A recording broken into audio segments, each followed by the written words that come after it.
নমস্কাৰ বন্ধুসকল, স্বাগতম জনাইছোঁ সঁহাৰি অসম ইউটিউব চেনেলৰ অন্য এটি ভিডিঅ'লৈ। আৰু আজিৰ এই ভিডিঅ'টোত আপোনালোকে জানিব যে এণ্ড্ৰইড স্মাৰ্টফোনৰ আপোনাৰ গিউজ মুড বা ভিজিটৰ মুড মানে কি, ইয়াৰ ব্যৱহাৰ কি আৰু ইয়াৰ কিছুমান গোপন তথ্য আপোনালোকে জানিবলৈ পাৰিব। হয় বন্ধুসকল, তেন্তে আহক পলম নকৰি আজিৰ গুৰুত্বপূৰ্ণ ভিডিঅ'টো আমি আৰম্ভ কৰোঁ।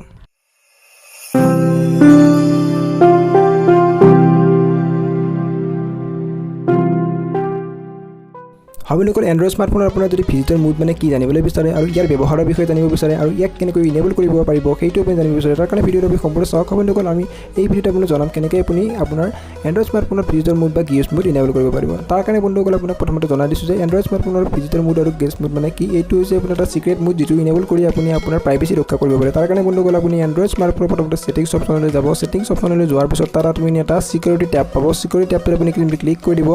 ইয়াত মই মোৰ স্মাৰ্টফোনৰ চিকিউৰিটি টেবলৈ গৈছোঁ। ইয়াত দেখিছে ভিজিটৰ মুড বুলি আছে। বিভিন্ন ডিভাইচত এইবোৰ বেলেগ বেলেগকৈ থাকে। হয় বন্ধুসকল, কিছুমান ডিভাইচত এইটো গেষ্ট মুড বুলি থাকে আৰু কিছুমান ডিভাইচত ভিজিটৰ মুড বুলি থাকে। মোৰ ইয়াত এতিয়া বৰ্তমান ভিজিটৰ মুড বুলি আছে। আৰু ভিজিটৰ মুডটো আপুনি কেনেকৈ ছেটিং আপ কৰিব পাৰিব আপোনাৰ স্মাৰ্টফোনত, তাত সেইটো আপোনাক মই দেখাই আছোঁ ষ্টেপ বাই ষ্টেপ। ইয়াত বন্ধুসকল চাওক, ভিজিটৰ মুডত প্ৰথমতে আপুনি এটা পাছৱৰ্ড ছেট কৰিব লাগিব। মই মোৰ পাছৱৰ্ড এটা ইয়াত ছেট কৰি থৈছোঁ। বন্ধুসকল আপোনাক কেনেকৈ ছেট কৰিব সেইটো দেখাবৰ বাবে মই ইয়াত চেঞ্জ পাছৱৰ্ড অপশ্যনত মই ক্লিক কৰি দিম আৰু মই নিজৰ পাছৱৰ্ডটো ইয়াত দেখাই দিছোঁ কেনেকৈ মই ছেট কৰিছোঁ। আপুনি চিম্পলি চেঞ্জ পাছৱৰ্ড অপশ্যনত ক্লিক কৰিব আৰু আপোনাৰ এটা পাছৱৰ্ড ইয়াত 4 ডিজিটৰ ছেট কৰি ল'ব। বন্ধুসকল এইটো এটা আমাৰ চিকিউৰিটি হ'ব। এইটো কি কৰিব লাগিব, আপুনি যেতিয়া পাছৱৰ্ডটো আপুনি এণ্টাৰ কৰিব তাৰপিছত আপুনি ভালেকেইটা অপশ্যন আছে, সেইকেইটা অপশ্যনত মই ব্যৱহাৰটো আপোনাক দেখাই দিছোঁ চিম্পলি। হয় বন্ধুসকল, তাৰ আগতে মই আপোনাৰ ইয়াত চেঞ্জ পাছৱৰ্ড অপশ্যনত ক্লিক কৰি মোৰ যিটো পাছৱৰ্ড আছে সেইটো মই ছেট কৰি ল'ম। পাছৱৰ্ডটো যেতিয়া নেকি মই ছেট কৰি ল'ম তাৰপিছত আপোনাক কি কৰিব লাগিব মই ইয়াক দেখাই দিছোঁ। ইয়াত বন্ধুসকল আপুনি দেখিছে ভালেকেইটা অপশ্যন। ইয়াত বন্ধুসকল আপুনি কণ্টেক্টসমূহ প্ৰটেক্ট কৰি ৰাখিব পাৰে। যদিহে কোনোৱে আপোনাৰ স্মাৰ্টফোনটো আপোনাৰ পৰা লয় তেতিয়া আপোনাৰ কণ্টেক্টবোৰ তেওঁ এক্সেছ কৰিব নোৱাৰিব। তাৰপিছত আপোনাৰ পৰা আইকনবোৰ তেওঁ হাইড কৰি থ'ব পাৰে। যদিহে আপুনি কোনো এপ্লিকেশ্যনৰ আইকনটো হাইড কৰি থয় তেতিয়া আপোনাৰ ভিজিটৰে বা কোনোৱে যদি আপোনাৰ মোবাইলটো এণ্ড্ৰইড স্মাৰ্টফোনটো লয় তেতিয়া তেওঁ সেই এপ্লিকেশ্যনবোৰ এক্সেছ কৰিব নোৱাৰিব বা আইকন দেখিব। প্ৰথমতে আপুনি চাওক যে প্ৰটেক্ট কণ্টেক্টছ, তাৰপিছত প্লাছ আইকনত ক্লিক কৰি যিমানবোৰ কণ্টেক্ট এড কৰে সেইবোৰ আপোনাৰ হাইড হ'ব। তাৰপিছত আপুনি হাইড আইকন অপশ্যনত যাব। এইটো সকলোকৈ ইম্পৰ্টেণ্ট। ইয়াত আপুনি যিমানবোৰ এপ্লিকেশ্যন আছে বা যিমানবোৰ এপ্লিকেশ্যন বা আইকন আপুনি হাইড কৰিব বিচাৰে বা যিমানবোৰ এপ্লিকেশ্যন আপুনি আপোনাৰ ফ্ৰেণ্ডক দেখাবলৈ নিবিচাৰে সেইবোৰ এপ্লিকেশ্যন আপুনি ইয়াত হাইড কৰি থ'ব পাৰে। মই ইয়াত যিমানবোৰ ইম্পৰ্টেণ্ট আছে সেইবোৰ এপ্লিকেশ্যনৰ আইকনবোৰ মই ইয়াত চিম্পলি হাইড কৰিম। হাইড কৰা মানে সম্পূৰ্ণ এক্সেছ যিজন আপোনাৰ ফ্ৰেণ্ড আছে তেওঁৰ পৰা লৈ লোৱা হয় বা আপোনাৰ ফ্ৰেণ্ডে কোনো ধৰণে এক্সেছ কৰিব নোৱাৰে এই এপ্লিকেশ্যনসমূহ।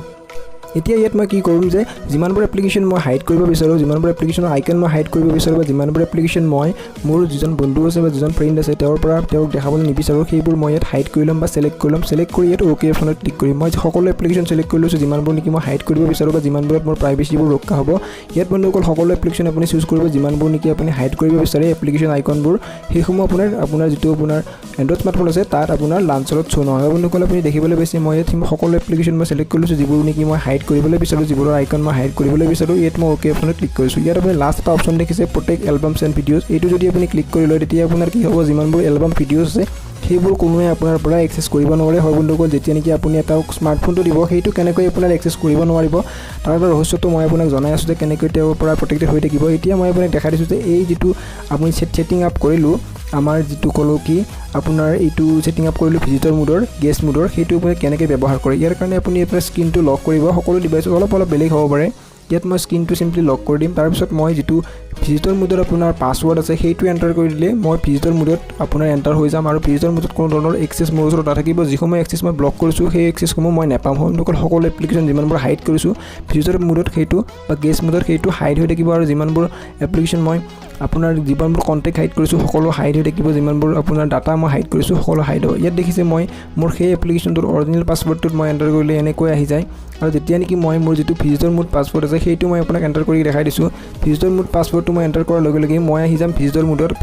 ইয়াত দেখিছে বন্ধুসকল যিমানবোৰ ব্লক কৰিছিলোঁ যিমানবোৰ হাইড কৰিছিলোঁ সকলো হাইড হৈ আছে। ইয়াত কণ্টেক্ট বা যিমানবোৰ আপুনি এক্সেছ বন্ধ কৰিব বিচাৰে সেই এক্সেছবোৰ আপোনাৰ ফ্ৰেণ্ডে নাপায় বা কোনোৱে নাপায়। যোনে নেকি আপোনাৰ মোবাইলটো এক্সেছ কৰিব বিচাৰে সেইটোৱে আপুনি এক্সেছ কৰিব নোৱাৰে। ইয়াত মই দেখিছে আপুনি চিকিউৰিটি টেবত গ'লে ইয়াত এডমিনিষ্ট্ৰেটিভ বস্তুবোৰ নাপায়। ইয়াত যেনে চিকিউৰিটি টেবত আপোনাৰ থাকে কি ভিজিটৰ মুড বা গেষ্ট মুড সেইটো আপুনি ইয়াত নাপায়, কাৰণ এইটো বন্ধুসকল আপোনাৰ ইউজাৰ একাউণ্ট হয় বা এইটো আপোনাৰ এডমিনিষ্ট্ৰেটিভ পাৰ্মিশ্যন থকা ইউজাৰ একাউণ্ট নহয়। বন্ধুসকল এইটো এটা আপোনাৰ ইউজাৰ একাউণ্ট হয় যিটো নেকি আপোনাৰ গেষ্ট মুড বুলি কোৱা হয়। তাত আপোনাৰ ফ্ৰেণ্ডে সকলো এপ্লিকেশ্যন বা সকলো পদ্ধতি বা সকলো ব্যৱস্থা ইয়াত নাথাকে বা সকলো সুবিধা ইয়াত নাপায়। আপুনি যিসমূহ ব্লক কৰি থ'ব বিচাৰে সেইসমূহ ইয়াত ব্লক কৰি থ'ব পাৰে। ব্লক কৰি থ'লে আপোনাৰ ফ্ৰেণ্ডে কেতিয়াও এইটো এক্সেছ কৰিব নোৱাৰে। ইয়াৰ পৰা সুবিধা কি হ'ব যে ইয়াৰ পৰা সকলো ধৰণৰ ডাটা বা যিসমূহ আপুনি সুৰক্ষিত কৰি ৰাখিব পাৰে বা যিসমূহ আপুনি হাইড কৰি ৰাখিব বিচাৰে তেতিয়া আপোনাৰ ফ্ৰেণ্ডক নোকোৱাকৈ এইটো হাইড কৰি ৰাখিব পাৰে। হয় বন্ধুসকল, এনেকৈ হাইড কৰি ৰাখিলে আপোনাৰ ফ্ৰেণ্ডে গম নাপাব যে কি আপুনি এই ডাটাসমূহ হাইড কৰি ৰাখিছে বা আপোনাৰ এণ্ড্ৰইড স্মাৰ্টফোনত এইটো আপুনি হাইড কৰি ৰাখিছে, হাইডেন কৰি ৰাখিছে। হয় বন্ধুসকল, এইটো হৈছে আপোনাৰ এণ্ড্ৰইড স্মাৰ্টফোনৰ এটা বিশেষ আৰু হাইডেন ট্ৰিক, যিটো নেকি আপোনাৰ সকলোৱে নাজানে বা যিসমূহে জানে